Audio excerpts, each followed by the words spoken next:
Қайырлы күн, есімім Ибраим Распалов Өтеғұлы. Мен республикамыздағы үздік колледждердің бірі, жоғарғы инженерлік технология колледжінің 2-ші курс студентімін. Мен мамандығым мұнай және газ кен орындарын пайдалану.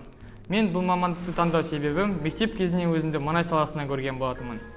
Колледж табалдырған аттағаннан, колледж мұғалімдерінен білім алып, дағдыларын игеріп жатырмын. Мұнай өнімдері көптеген өндіріске күш беріп, жаңа белестерді бағындыруға себепші. Сол себепті мен өз үлесімді Қазақстанның дамуына қосқым келеді.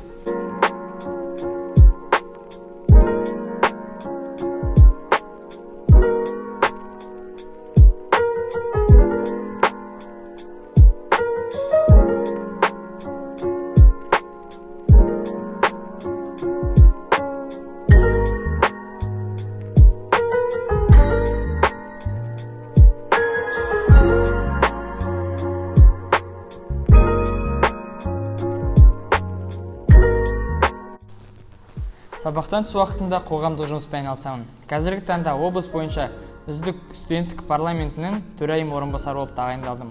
Көріп тұрғандарыңыздай, біз команда мүшелерімен алдағы болатын шараларды ақылдасып жатырмыз. Сонымен қатар, Қазақстан студенттер альянсы республикалық студенттердің қозғалысының белсенді мүшесі болып табыламын.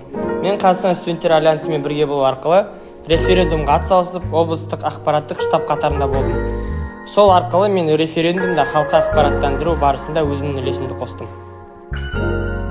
Мен салауатты өмір салтын ұстануды дұрыс көремін. Бос уақытымызда достарымызбен бірге қосылып, футбол ойнағанды жақсы көреміз. Және де командамен жеткен жетістіктеріміз өте көп.